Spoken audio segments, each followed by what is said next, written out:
Tenemos un paciente de 27 años de edad con buen estado general y presenta una fractura desplazada del tercio medio del cúbito y del radio. ¿Cuál es la conducta a seguir?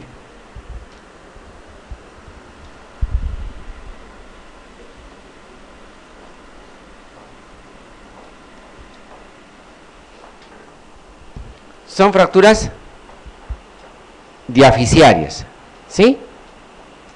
¿Están desplazadas? Sí. Entonces tengo un paciente joven, una fractura desplazada del tercio medio del cúbito y el radio. Entonces, es una fractura diaficiaria. Si son fracturas diaficiarias, ¿qué les hacemos a las fracturas diaficiarias? Las alineamos, ¿sí? Entonces, ¿yo la puedo jalar y le puedo poner un aparato de yeso? No, ¿por qué?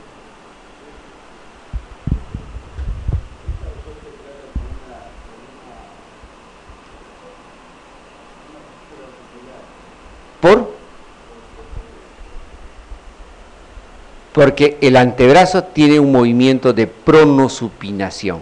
Entonces, para que yo pueda recuperar la pronosupinación, entonces necesito la longitud de ambos huesos, la separación de la membrana interósea y la curvatura anatómica del radio. Entonces, las fracturas desplazadas del cúbito y radio, todas, ¿no es cierto?, en lo posible tienen que ir a una reducción cruenta, anatómica y fijación interna. Entonces, ¿qué vamos a hacer? ¿No es cierto? Vamos a hacer, ¿no es cierto?, una osteosíntesis estable y movilización precoz de la articulación. Reducción y yeso, no, esto es yeso. Osteosíntesis estable y yeso, no. Reducción de la fractura y vendaje, no.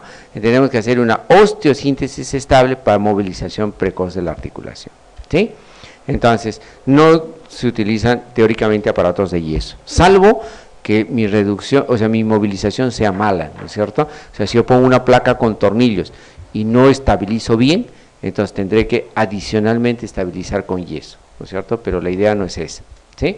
La idea es recuperar la longitud, la separación de la membrana interósea, ¿no es cierto?, y la curvatura normal del hueso. Entonces, es en el único sitio diaficiario del organismo en que tenemos que hacer reducciones anatómicas, ¿ya? Entonces, las fracturas del cúbito y radio para poder, ¿no es cierto?, mantener la capacidad de pronosupinación.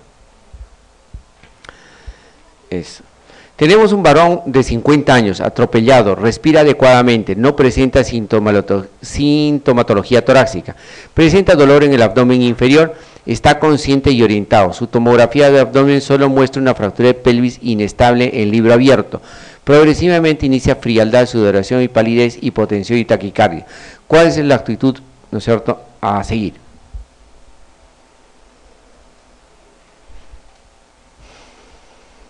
Le hacemos una arteriografía urgente y lo embolizamos, y movilizamos la fractura mediante tracción y una cesta pélvica, perfusión de cristaloides, expansores plasmáticos, gracias, estabilización de la fractura mediante un fijador, laparotomía exploradora y ligadura de los vasos pélvicos, perfusión inmediata de cristaloides, expansores plasmáticos, reposición de concentrados hemáticos, en cuanto dispongamos de ellos hasta seguir, ¿no es cierto?, hasta conseguir reponer la volemia. ¿Qué hacemos?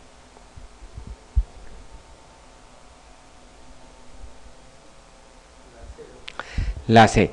Entonces, ¿qué dijimos? ¿No es cierto? Las fracturas de la pelvis, ¿no es cierto?, es una de las fracturas que nos matan, ¿no es cierto? Y nos matan por shock hipovolémico, ¿no es cierto? Hacen grandes sangrados, 3 litros en el retroperitoneo. Entonces, si yo tengo un cristiano que está caminando con 10 de hemoglobina en la calle, le bajo 3 litros, lo mato, ¿no es cierto? ¿Sí? Entonces, ¿cuál es, ante la sospecha, ¿no es cierto?, de una fractura de pelvis, qué es lo más importante? Estabilizar ¿no es cierto?, el estado hemodinámico del paciente. Y para estabilizar el estado hemodinámico de mi paciente, ¿qué necesito? Perfundir líquidos, ¿no es cierto?, mantener una vía venosa, pero también mantener estable la pelvis, porque si mi pelvis sigue moviéndose, ¿no es cierto?, va a seguir sangrando. Entonces, ¿con qué estabilizamos? Fajados pélvicos, los clamps de GAMS o un fijador externo, ¿no es cierto? Entonces, la condición ideal, si tengo un paciente hemodinámicamente inestable, ¿qué tengo que hacerle? ¿No es cierto? Tengo que hacer perfusión inmediata de cristaloides, estabilización de la fractura pélvica mediante un fijador externo, ¿sí? Perfecto. En la pseudoartrosis, el foco de fractura es una complicación típica de las fracturas proximales del fémur. ¿De qué tipo de fracturas? ¿Quiénes hacían pseudoartrosis?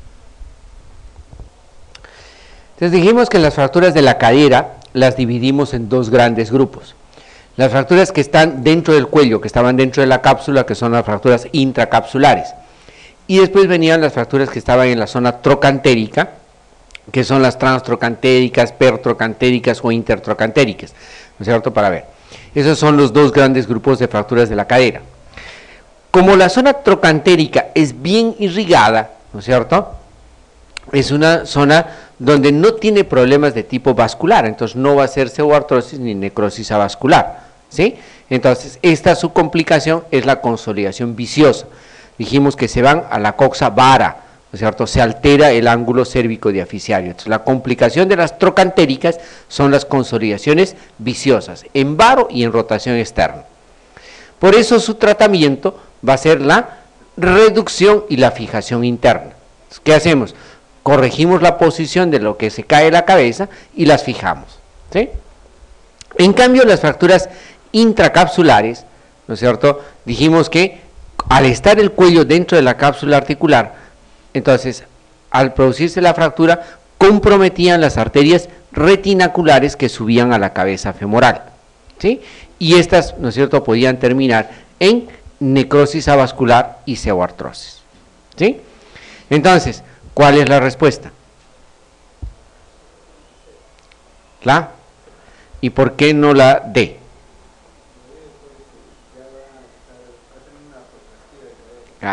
Por supuesto que sí. Entonces ya saqué la cabeza, ya puse una prótesis, entonces ya no tengo fractura, entonces ya no va a tener, ¿no es cierto?, una pseudoartrosis. ¿Qué es la pseudoartrosis?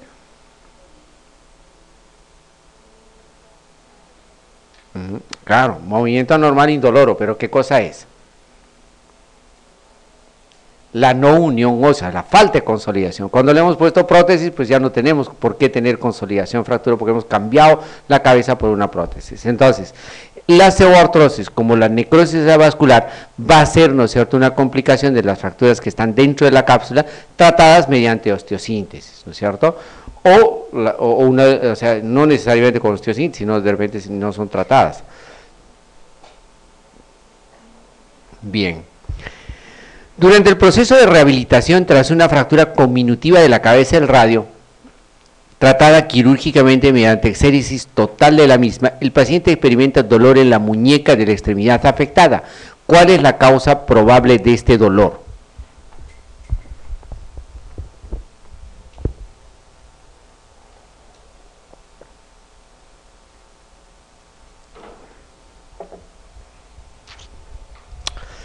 Entonces, nosotros hablamos que cuando uno cae, ¿no es cierto?, y posiciona la mano en valgo, el condilumeral impacta sobre la cúpula radial, y esta cúpula radial podía estallar. Cuando estalla la cúpula radial, eventualmente no la podemos armar perfectamente. Entonces, uno de los tratamientos es retirar la cabeza del radio. Cuando yo retiro la cabeza del radio, o sea, hago una exéresis quirúrgica, ¿no es cierto?, de la cabeza del radio, estoy haciendo lo que se llama una cupulectomía. Entonces, al sacar el radio, ¿qué tengo? ¿No es cierto? El cúbito y el radio son dos huesos, ¿sí?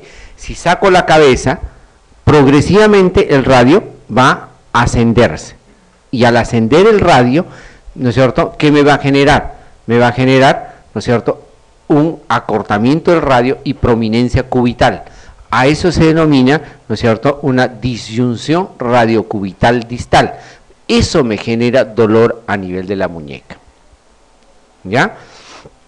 Entonces, se va acortando el radio, entonces al acortarse el radio, me va a generar una disfunción radiocubital distal. ¿Ya? Entonces, esa es una de las complicaciones que se dan cuando nosotros retiramos la cúpula radial. ¿Sí?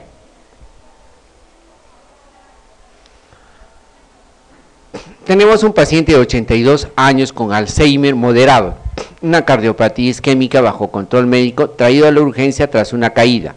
Radiográficamente presenta una fractura pertrocantérica conminuta proximal del fémur.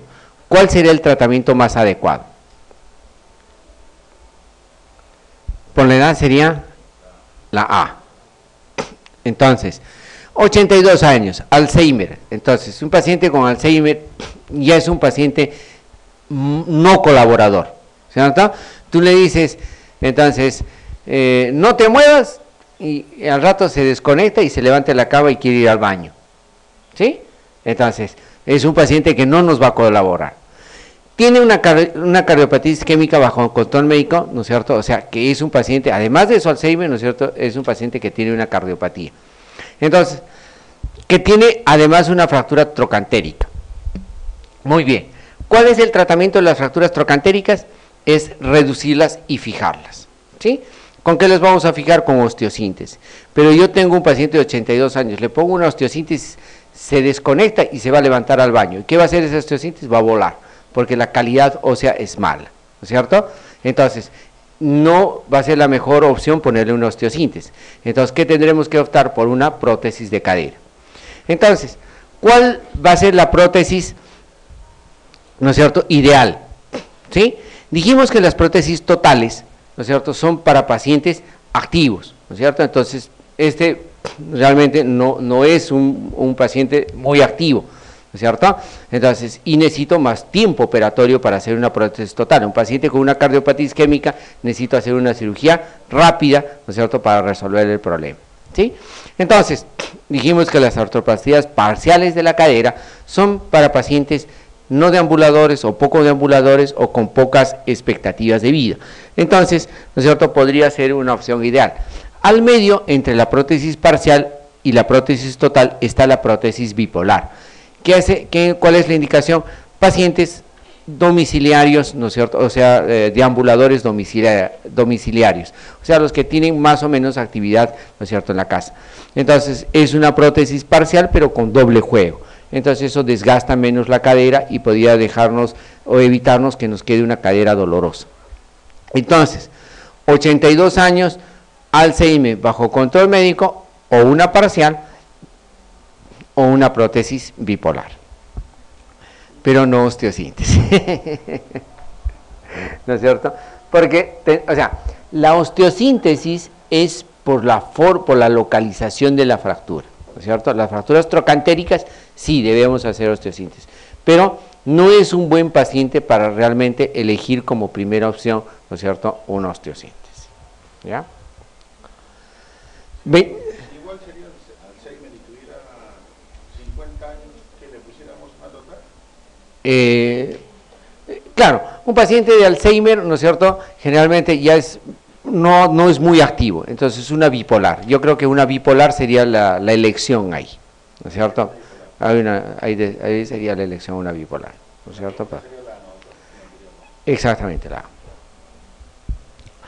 24 horas después de un enclavado encerrojado por una fractura cerrada de la tibia, aparece dolor intenso en la pierna, resistente a los analgésicos habituales.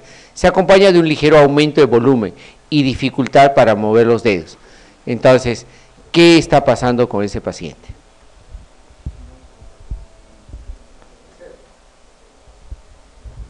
Exactamente. Entonces, estamos, ¿no es cierto?, frente a un síndrome compartimental. ¿Cuál es la característica del síndrome compartimental? El dolor increscento, ¿no es cierto?, el dolor que se va incrementando progresivamente y se exacerba al movimiento del grupo muscular, ¿no es cierto?, comprometido. Entonces, en este caso, si movilizo los dedos y hay mayor dolor, ¿no es cierto?, voy a hacer, ¿sí? ¿Y es factible hacer un síndrome compartimental después de un enclavado intramedular? Sí, ¿no es cierto? Es una de las complicaciones que se ven, ¿no es cierto?, cuando se colocan clavos, o sea, fresados. O sea, ¿qué pasa? Que se pone dentro del canal medular una guía, una broca para nivelar más o menos el canal medular y después el clavo que va adentro. Entonces, ese fresado a veces que se hace sobre el canal medular libera mucha energía y puede generar un síndrome compartimental, ¿ya? Entonces, es una de las complicaciones que se pueden presentar. Entonces, no solamente los síndromes compartimentales se presentan después de los traumas, sino también puede presentarse como complicación después de un acto quirúrgico de un enclavado intramedular, por ejemplo, ¿ya? Tenemos una mujer de 78 años de edad, buen estado general, presenta una fractura desplazada del cuello femoral de 10 días, que se produjo 10 días antes de su ingreso. ¿Qué hacemos? Claro, ¿por qué? Porque es una persona activa, ¿sí? Nos dice, mira, 72, buen estado general, ¿sí? Fractura desplazada del cuello del fémur, entonces, por la edad ya es indicación de prótesis, ¿sí? Entonces, prótesis, o sea, una persona, o sea, relativamente joven, buen estado general, ¿no es cierto? Es mejor, ¿no es cierto?, hacerle una artroplastía, ¿no es cierto?, total de la cadera, ¿sí? Tenemos paciente de 30 años de edad que presenta, tras sufrir un accidente en moto, una fractura abierta grado 3, ¿no es cierto?, de la tibia y peroné sin afectación neurovascular. ¿Cuál sería la conducta a seguir? La B. Le hacemos una limpieza de la herida y una estabilización con un fijador externo. Entonces, ¿qué dijimos qué debemos hacer en las fracturas expuestas? ¿No es cierto? Lo más importante era la limpieza quirúrgica, que tenía el lavado mecánico, el debridamiento y después la estabilización de la fractura con un fijador externo, ¿sí? Entonces, si solamente hacemos limpieza de la herida y osteosíntesis en una fractura de grado 3, poner osteosíntesis es muy arriesgado, ¿no es cierto? Se infecta todo. Una limpieza de la herida y una estabilización provisional con tracción o yeso, ¿no es cierto?, ya no se hace, ¿no es cierto? Eso es en la era de la carreta, ¿no es cierto? Una limpieza quirúrgica y estabilización provisional con tracción y luego osteosíntesis tampoco no es la conducta más correcta, ¿sí? Entonces, ¿qué tenemos que hacer? Lavar la herida, debridarla y estabilizar con un fijador externo, ¿sí? Esa es la mejor conducta. En su consulta, un joven le pregunta acerca de la futura evaluación de la fractura diaficiaria de la tibia que está siendo tratada en un hospital mediante un yeso inguinopedio. En la radiografía usted observa claramente una pseudoartrosis en pata de elefante. ¿Qué le debemos advertir? Muy bien, entonces nosotros clasificamos la pseudoartrosis en 3 grandes grupos, ¿cierto? Dijimos, las pseudoartrosis van a ser normotróficas, o sea, cuando no se modifica el hueso, cuando hay falla en la reducción. O sea, cuando no las reducíamos y no había contacto óseo, nos hacían pseudoartrosis normotróficas, ¿sí? Cuando habían problemas de tipo vascular, ¿sí?, había reabsorción ósea y nos daba una pseudoartrosis atrófica, ¿sí? Entonces el problema era aporte óseo, ¿no es cierto?, porque se había perdido hueso, ¿sí? En cambio, cuando teníamos falla en la inmovilización, nos daba una pseudoartrosis hipertróficas, ¿no es cierto? Entonces las pseudoartrosis hipertróficas nos dan imágenes, ¿no es cierto?, en pata de elefante, ¿no es cierto?, casquete de caballo, como ustedes quieren, grandes hipertróficas. ¿Qué tipo de pseudoartrosis tenemos acá? Una pseudoartrosis hipertrófica. ¿Qué ha fallado? El medio inmovilizador. ¿Qué medio inmovilizador tiene? Tiene un yeso inguinopedio, ¿sí? Entonces, si el yeso inguinopedio no me está resolviendo el problema, ¿qué debo usar?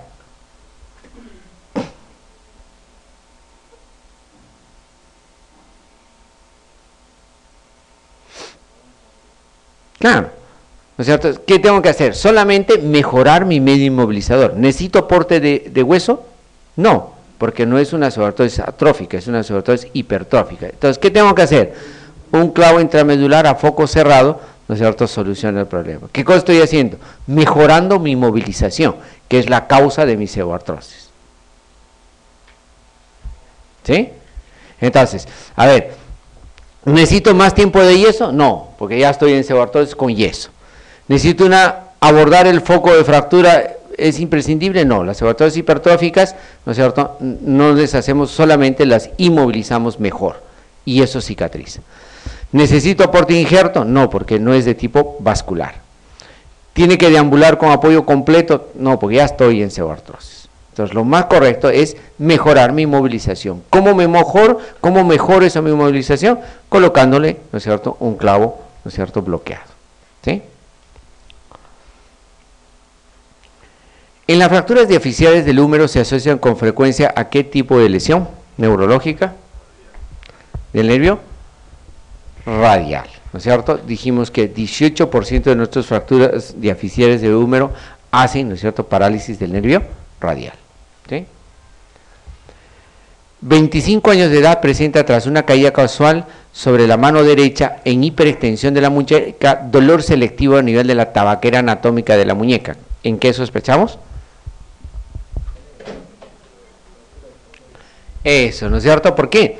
Porque dijimos que, ¿no es cierto?, los jóvenes que caen con la mano en hiperextensión, el borde radial impactaba, ¿no es cierto?, sobre el escafoides y lo fracturaba. Y la característica era caída en hiperextensión con dolor en la tabaquera anatómica, ¿no es cierto?, era sinónimo de fractura de escafoides. La radiografía muchas veces es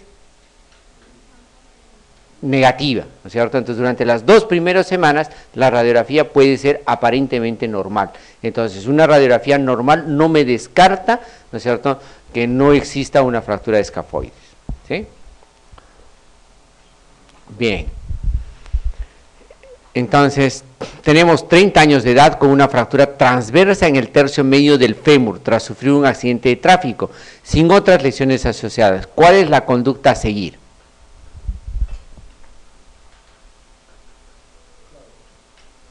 Exactamente, ¿no? Dijimos que al ser el fémur, la fractura, o sea, el fémur, el hueso más largo de la economía, tenía el mayor tiempo de consolidación. Entonces, por encima de los 12 años no se hacen tratamientos ortopédicos, todos van a ser tratamientos quirúrgicos. Y dentro de los tratamientos quirúrgicos, el de elección, ¿no es cierto?, son los clavos intramedulares, ¿sí?, que podríamos hacerlos en forma incruenta, ¿no es cierto?, ayudados de la mesa ortopédica, ¿sí? O sea, hacemos una reducción incruenta y le colocamos, ¿no es cierto?, un clavo intramedular.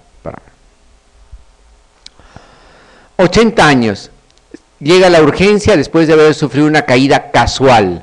En la exploración se aprecia dolor e impotencia funcional en la cadera derecha, acortamiento de 2 centímetros, en una posición de abducción y rotación externa marcada, contactando el borde externo del pie a la cama. Igualmente es visible unas horas después una equimosis en la cara externa de la región de la cadera.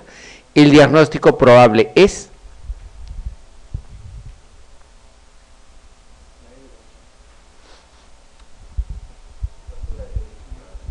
exactamente, ¿no es cierto? Entonces, paciente anciano, ¿no es cierto?, con caída casual es una fractura de la cadera, ¿sí? Y dijimos, ¿no es cierto?, clínicamente las fracturas intracapsulares tenían poca rotación y poco acortamiento, ¿sí? En cambio, las fracturas trocantéricas hacían gran rotación, abducción y marcado acortamiento, ¿sí? Entonces, en este caso tenemos bastante acortado, ¿no es cierto?, bastante rotado y está en aducción. Entonces va a ser una fractura trocantérica, ¿no es cierto?, de la cadera.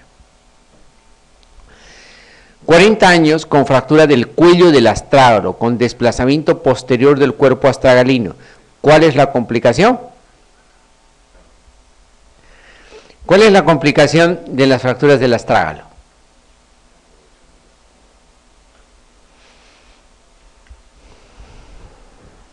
Dijimos que es un huesito, no es muy frecuente que se fracture el astrágalo, se fracturaba, ¿no es cierto?, cuando hacíamos con el pie en hiperflexión dorsal. Entonces igualito, la tibia golpeaba sobre el cuello del astrágalo, ¿no es cierto?, fracturaba el cuello, y el astrágalo, ¿no es cierto?, podía incluso luxarse el cuerpo, ¿no es cierto?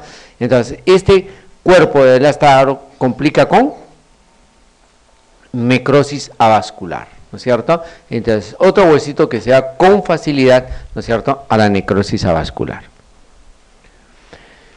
25 años, sufre un accidente en moto, una fractura abierta 3B de la tibia y el peroné izquierdo. ¿Cuál es el tratamiento más indicado?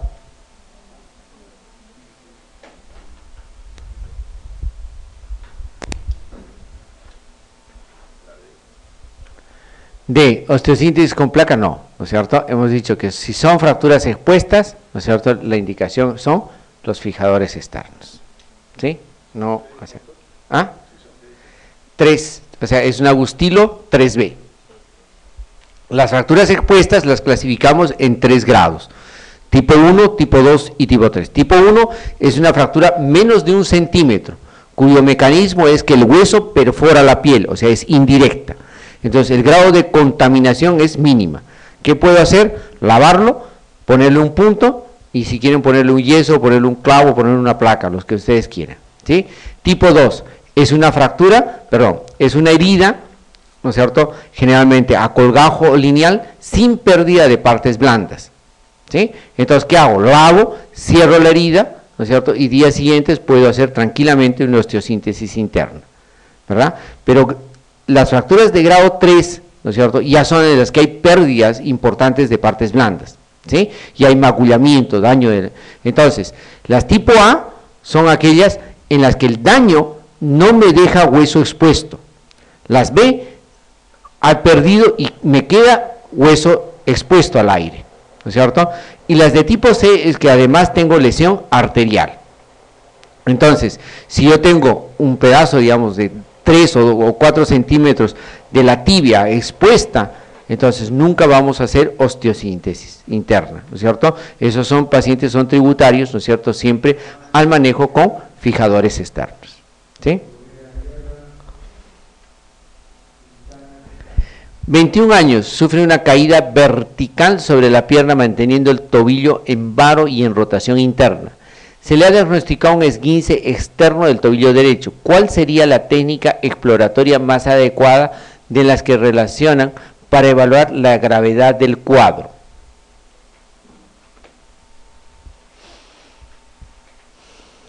Cayó, ¿no es cierto?, hizo varo y rotación interna. Entonces, así, ¡prum! Entonces, ¿qué dañó? No. ¿Está diciendo? ¿No es cierto? Hemos hecho un esguince externo del tobillo. ¿Qué significan los esguinces? Lesiones ligamentarias, ¿no es cierto? Entonces, ¿qué se ha roto? ¿No es cierto? Los ligamentos externos. ¿Cuáles son los ligamentos externos? El peroneo astralino anterior, el peroneo calcáneo y el peroneo astralino posterior, ¿sí? Entonces, ¿qué me dice? ¿No es cierto? ¿Qué estudio haría usted, ¿no es cierto?, para ver la gravedad del cuadro? A ver, la tomografía, ¿me sirve? ¿Para qué sirven las tomografías? Para evaluar plano óseo, ¿no es cierto? ¿Este es un daño óseo? No, ¿cierto? Entonces, para una resonancia, porque quiero evaluar partes blandas, ¿no es cierto? Entonces, la resonancia está bien indicada. Una radiografía dinámica del tobillo, ¿no es cierto? ¿Qué son las radiografías dinámicas? Son radiografías que se toman en varo valgo, que también me indican, ¿no es cierto?, inestabilidades, ¿no es cierto? Si yo, digamos, no tengo resonancia, entonces podría ser, ¿no es cierto?, se llaman radiografías en estrés, entonces podría ser una radiografía dinámica, ¿no es cierto?, para evaluar cuánto se me abre el tobillo. Entonces también es valedera las radiografías dinámicas. ¿Hay que repetir la radiografía estándar pasados los 7 días? No, ¿no es cierto?, porque no va a modificar. Si no hay daño óseo inicial, no va a haber daño óseo en 7 días, ¿no es cierto?, no me sirve. ¿Le haría una gamografía? ¿No es cierto? No, porque la gamografía, producto del sangrado, va a haber hipercaptación, ¿no es cierto? Si es una celulitis, es hipercaptación. ¿Me va a decir algo más de lo que no sé? No, ¿verdad? Entonces no me es útil, ¿sí? Entonces, ¿qué debo hacer? ¿No es cierto? O resonancia o radiografías dinámicas. Si tengo resonancia, ¿no es cierto?, sería el estudio ideal, ¿no es cierto? Es un estudio anatómico descriptivo, ¿sí? En resonancia yo puedo decir, no, este es un esguince, ¿no es cierto?, completo, un desgarro completo, es un desgarro parcial, es un desgarro proximal, es un desgarro distal, ¿no es cierto?, dependiendo de las características que yo encuentre, ¿no es cierto? Pero si no tengo resonancia, también funcionan las radiografías dinámicas, ¿no es cierto? ¿Qué me indica la radiografía dinámica? Que hay inestabilidad, nada más, ¿sí? Bien. Entonces, pero la resonancia, ¿no es cierto?, es la más acertada, ¿no es cierto?, como, ¿no es cierto?, opción diagnóstica, ¿ya? Señale respuesta falsa en relación a las lesiones deportivas de la rodilla. Entonces, los diagnósticos de las lesiones ligamentarias deben establecerse mediante resonancia magnética nuclear. ¿Es correcto o no es correcto? Sí, ¿no es cierto? Si yo quiero evaluar ligamentos cruzados, ligamento medial o lateral, ¿qué voy a solicitar? Un estudio de resonancia, ¿no es cierto? Su sensibilidad diagnóstica, ¿no es cierto?, supera el 90%, entonces es lo ideal. La reconstrucción con autoinjerto tendinoso es la elección en las rupturas del cruzado anterior. Sí, ¿no es cierto? Dijimos que el ligamento cruzado anterior es un ligamento que no cicatriza. ¿Qué debemos hacer? Reconstruirlo con un injerto, ¿no es cierto?, del paciente. Entonces también es verdadero. Los esguinces de tercer grado del ligamento lateral se asocian a desinserciones meniscales. Entonces, ¿qué es un esguince de tercer grado? Es una ruptura total, ¿no es cierto? Y si se rompe totalmente el ligamento lateral, la rodilla se va a abrir. ¿Se puede desgarrar el menisco? Sí, porque el menisco se inserta en la cápsula. Entonces, cuanto más inestable es la rodilla, mayor riesgo de que se desgarren los meniscos. Las lesiones aisladas de los ligamentos colaterales se tratan en forma ortopédica. Entonces dijimos que el ligamento medial, ¿no es cierto?, es un ligamento que siempre cicatriza, ¿no es cierto? Entonces, yo lo puedo manejar en forma ortopédica bien. Entonces, por más que tenga esguinces de tercer grado del ligamento medial de la rodilla, ¿no es cierto?, es un ligamento que cicatriza bien si lo manejo en forma ortopédica. Entonces, si es aislado, o sea, si es el único ligamento dañado, sí. Las lesiones complejas de los ligamentos pueden no dar derrame significativo. Entonces, si yo tengo roto el cruzado anterior o cruzado posterior, una de las características primarias es la hemartrosis, ¿ya? Al romperse los cruzados, van a dar hemartrosis. Tanto así que si ustedes tienen una rodilla aguda, punzan la rodilla y sale hemartrosis, ustedes en la hemartrosis tienen que evaluar dos cosas importantes. Uno, si esa hemartrosis tiene gotas de grasa. Si hay gotas de grasa, hay una fractura a cualquier nivel, ¿ya? Si le toman la radiografía y no se ve la fractura, es una fractura condral, pero hay fractura. En cambio, si sale hemartrosis sin gotas de grasa, ¿no es cierto?, 70% de la posibilidad diagnóstica es que está roto el cruzado anterior, ¿ya? Entonces, si yo tengo una lesión compleja ligamentaria, ¿qué quiere decir? Que por lo menos para hablar de una ruptura compleja, 2 o 3 de mis ligamentos de mi rodilla se han roto, ¿sí? Entonces, si son 2, generalmente es el medial y el cruzado anterior. Si son 3, es el medial, cruzado anterior o cruzado posterior. Si es al revés, es lateral, cruzado anterior o cruzado posterior. Pero los cruzados sí o sí van a estar rotos, ¿sí? ¿Me va a haber hemartrosis? Sí, ¿no es cierto? Entonces, una de las características clínicas, ¿no es cierto?, de las rupturas complejas es la hemartrosis. Entonces, si me dice acá, la lesión compleja puede no dar derrame significativo, es falso, ¿no es cierto? Estas rupturas complejas siempre van a dar, ¿no es cierto?, un derrame, ¿no es cierto?, o una hemartrosis importante, ¿ya? Ay, no, se han equivocado, ¿no? Está de más. Esta es la incorrecta, ¿eh?, por si acaso.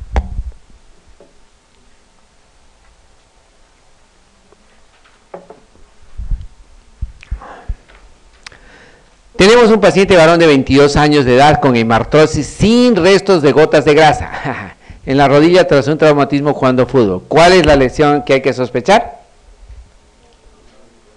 Exactamente. Entonces, ahí está. Ruptura, ¿no es cierto?, del ligamento cruzado anterior, ¿sí?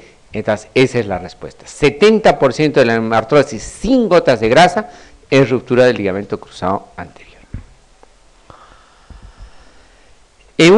En cuanto al dolor típico de un esguince del ligamento lateral externo del tobillo, la descripción más apropiada podría ser aumento gradual desde el traumatismo. O sea, me doblé, ¿no es cierto?, y a medida que voy pasando las horas, aumenta el dolor. ¿Eso es cierto? O, importante al inicio, no remite desde el traumatismo, o sea, se mantiene constante. Ligero, continuo y no cede con el reposo. Momentáneo, brusco inicialmente, un periodo de latencia sin dolor y continuo después. ¿Cuál será?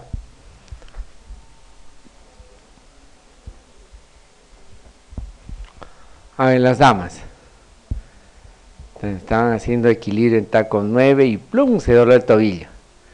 Entonces se cayeron y por el susto de que no les digan nada, inmediatamente se levantaron. Golpean el zapato, así puedo caminar. Entonces van adelante. Y cuando llegan a la casa está mal el pie, ¿no es cierto? ¿No es cierto? Ya no pueden caminar más, ¿no? Entonces, los esguinces dan, ¿no es cierto?, un dolor brusco inicialmente, ¿no es cierto?, intenso, y después entra casi en una latencia, ¿no es cierto?, les permite, ¿no es cierto?, deambular, de alguna manera, ¿sí? Y a medida que pasa el tiempo, a medida que va, ¿no es cierto?, hinchándose el tobillo, poniéndose más tenso, el dolor aumenta, ¿no es cierto?, hasta que en la noche, ¿no es cierto?, están con mucho dolor, ¿no es cierto? Es por eso que, ¿no es cierto?, se doblaron a las 3 de la tarde y están yendo a las 3 de la mañana a la clínica a fastidiar, ¿no es cierto?, porque para que le pongan una bota de yeso porque no toleran el dolor, ¿no es cierto?, habiéndose doblado el pie a las 3 de la tarde, ¿sí? ¿Cierto? Bueno, esa es la característica, ¿no es cierto?, dolorosa de las esguinces. Una mujer de 24 años acude a la urgencia tras sufrir un accidente en esquí. Describe que se le fueron separando las tablas y las extremidades inferiores hasta caer. A la exploración no se aprecia derrame articular, duele al palpar la cadera medial del cóndilo femoral medial y no se aprecian inestabilidades, pero duele al forzar el valgo. El diagnóstico más probable de esta lesión es...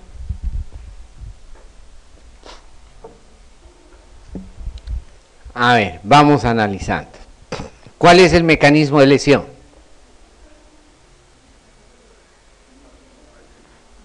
¿Ah? Está esquiando, ¿cierto? ¿Sí? Está esquiando y ¿qué siente? Que se le van separando los esquís, ¿no es cierto? Entonces, si se va esquiando, entonces le está separando los esquís, ¿qué está haciendo? Un valgo, ¿sí? Entonces, al forzar el valgo, entonces ha forzado el valgo. Entonces, ¿dónde es el dolor? Dice, yo tengo dolor al palpar la cara medial del cóndilo medial, ¿sí? Entonces, cuando palpo acá, le duele. ¿Qué ha hecho? Un valgo forzado, ¿sí? ¿Qué ligamento ha lesionado?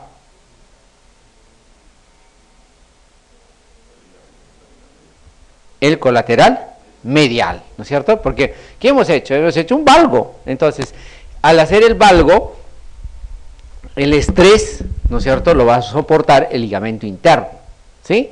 Entonces, se está abriendo la rodilla. Entonces, al abrirse la rodilla, todo el estrés mecánico lo hace el ligamento interno, ¿sí?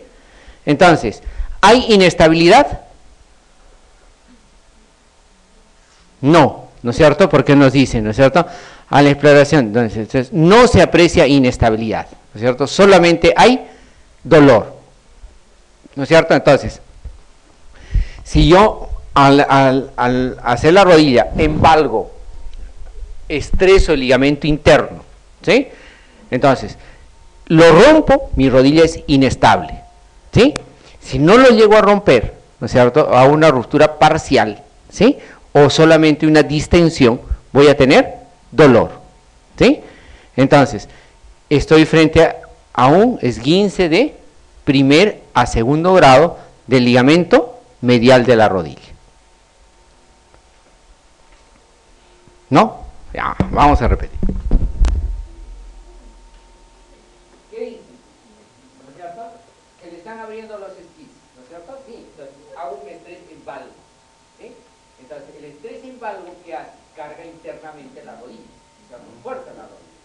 Entonces, he forzado mi rodilla en valgo, ¿sí?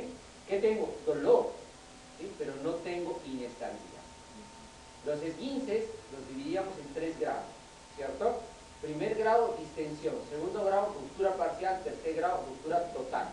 ¿Quiénes hacen inestabilidad? Tercer grado. Entonces, en este caso no es una ruptura del ligamento, sino una distensión o una ruptura parcial, ¿cierto? Entonces, porque ubico el dolor en el... Entonces, tengo el mecanismo y el dolor, ¿sí? Entonces, el ligamento comprometido, ¿no es cierto?, o dañado, ¿sí?, va a ser, ¿no es cierto?, el colateral medial, ¿sí? ¿Qué tipo de daño tiene? ¿No es cierto? Es un esguince de primero o segundo grado, ¿sí? Para ver.